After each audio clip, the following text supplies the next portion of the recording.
সাবেক ধর্মমন্ত্রী ফরিদুল হক খান ও তার স্ত্রী আফরোজা হকের বিরুদ্ধে পৃথক দুটি মামলা দায়ের করেছে দুর্নীতি দমন কমিশন দুদক। ২৬ জানুয়ারি তাদের বিরুদ্ধে এসব মামলা দায়ের করা হয়েছে বলে জানিয়েছেন দুদকের মহাপরিচালক মোহাম্মদ আখতার হোসেন। জনাব মোহাম্মদ ফরিদুল হক খান, সাবেক সংসদ সদস্য জামালপুর ২ ও সাবেক ধর্মমন্ত্রী ৫২ কোটি ৪৬ লক্ষ টাকারও বেশি সন্দেহজনক লেনদেন করে মানি লন্ডারিং সংক্রান্ত অপরাধে দুর্নীতি দমন কমিশন আইন ২০০৪ একটি মামলা রুজুর সিদ্ধান্ত গৃহীত হয়েছে। কেউ না বুঝলেও আমরা আপনার প্রয়োজন বুঝি, আর তাই তো অত্যাধুনিক ফিচার সম্বলিত বিভিন্ন সাইজ আর কালারের ২৫০টিরও বেশি ডিজাইন অপশন নিয়ে ওয়ালটন স্মার্ট ফ্রিজ বোঝে আপনার প্রয়োজন।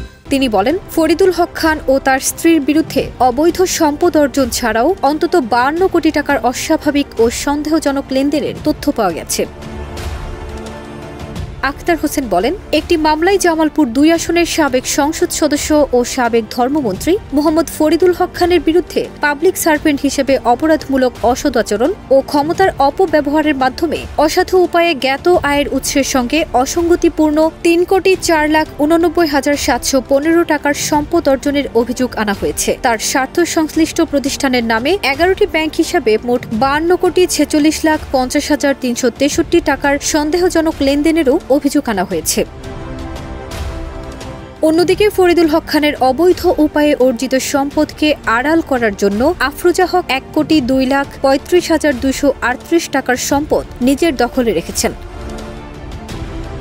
আসামিদের বিরুদ্ধে দুর্নীতি প্রতিরোধ আইন এবং মানি লন্ডারিং প্রতিরোধ আইনের ধারায় অভিযোগ আনা হয়েছে।